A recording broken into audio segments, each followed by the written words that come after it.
Hey guys! Welcome back to my channel, and for today's video, medyo natagalan na ako dahil patapos na yung June, pero this is my back to school makeup tutorial. Lahat ng products na gagamitin ko for this tutorial ay mahanap sa malls natin. Marami nga ako dito binili na galing sa grocery, Aling Puring. Thank you so much! So, if you wanna see how I will do my back to school makeup tutorial, please keep on watching! Hello, bitches!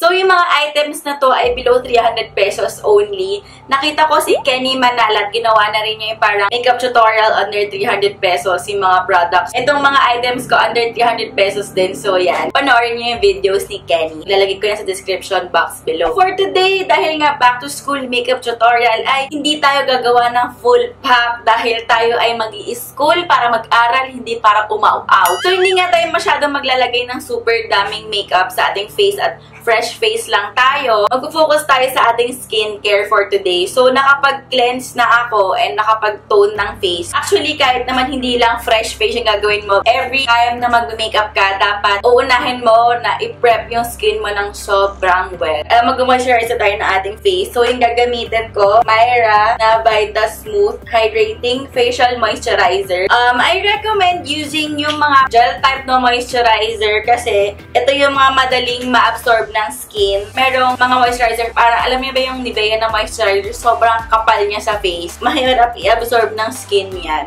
And always go for hydrating moisturizer. Kasi pag hydrating ginamit mo, parang yung ang lambot-lambot ng skin mo, ang sarap-sarap make-upan, alam niyo. So, ito moisturizer na to ay 66 pesos only. Mag-wait lang tayo na i-absorb ng skin. So, next na gagawin natin, kasi ako sobrang dry talaga ng lips ko palagi. Lagi ako nagbaba ng lip balm. So, I recommend tong Nivea Essential Care. Pinaprep ko lang palagi yung lips ko bago ako mag-makeup. So, yun ay for 83 pesos. Prime na tayo ng ating face. Itong technique na to ay natutunan ko nung sa masterclass ni Albert Cornyawan. So, ginagawa niya daw, dalawang primer yung lagi niyang ginagamit. Isang mattifying and isang brightening na primer. Kasi ako, combination skin ako. Nag-oil up sa akin itong T-zone area. Kuha tayo ng mattifying primer, katulad nito. 99 pesos only sa Watsons. And then, brightening primer dito sa ibang areas ng face. Lakas maka-fresh ng medyo glowing skin, diba? In this case, wala tayong brightening primer, pero okay na yung moisturizer na ginamit natin kanina. And then, ito ilalagay lang natin sa T-zone area. Concentrate nyo dito sa may nose, lalo na dito sa side. Lagay din natin sa may ilalim ng mata. Kasi diba medyo nagkikrease tayo doon pag naiinitan, alam nyo yan. Minsan kasi hindi lang naman init yung kalaban mo, hindi biglang buhos po ng ulan.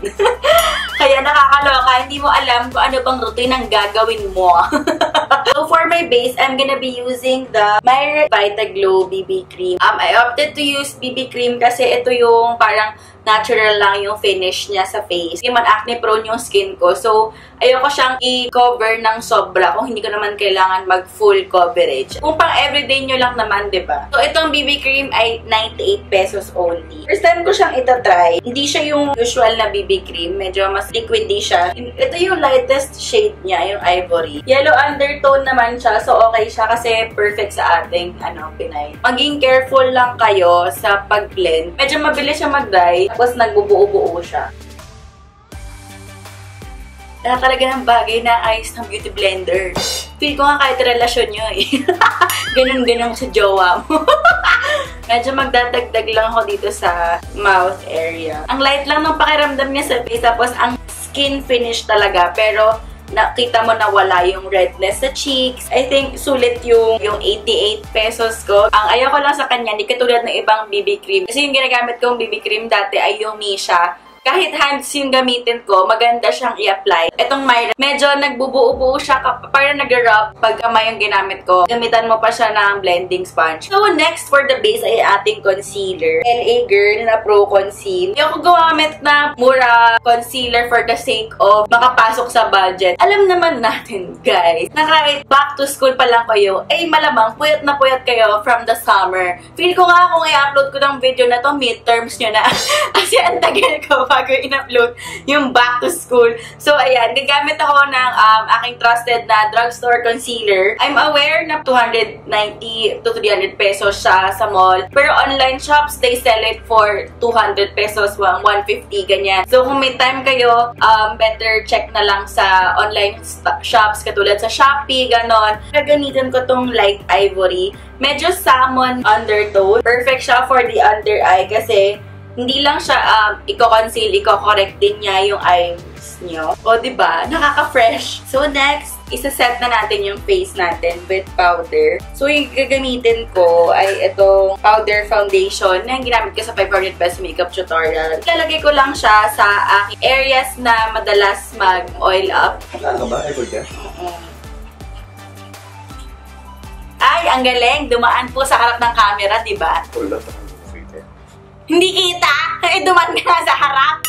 Tapos yung mga natitirang product from the brush, lightly dab. So, for my brows, gagamitin ko tong Fashion Brow na Duo Shaper from Maybelline. Point niya na pencil. Powder sa kabilang end. This is 299 pesos based sa website ng Maybelline. Bukod sa mga base, kailangan nyo rin talagang mag-invest sa brow. Lalo na kapag kunyari pawisin kayo, hindi nyo maiwasan na mag-ganyan-ganyan kayo ng face. Then, gagamitin natin yung powder side para iset yung pencil.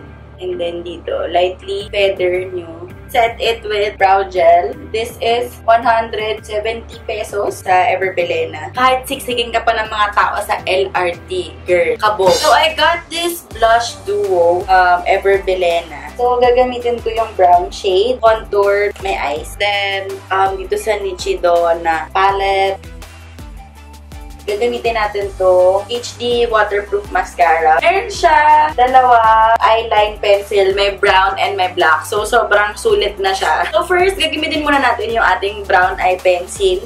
Ayun yung pang-define natin ng lower lash line. Tight line, and line din natin ng very light yung ating upper lash line. So, gagamit tayo nitong HD na waterproof mascara. Dapat, waterproofing gamitin natin kasi mamaya dumating kayo sa time na umiyak kayo sa professor nyo. Sabihin nyo, sir, kahit dress lang.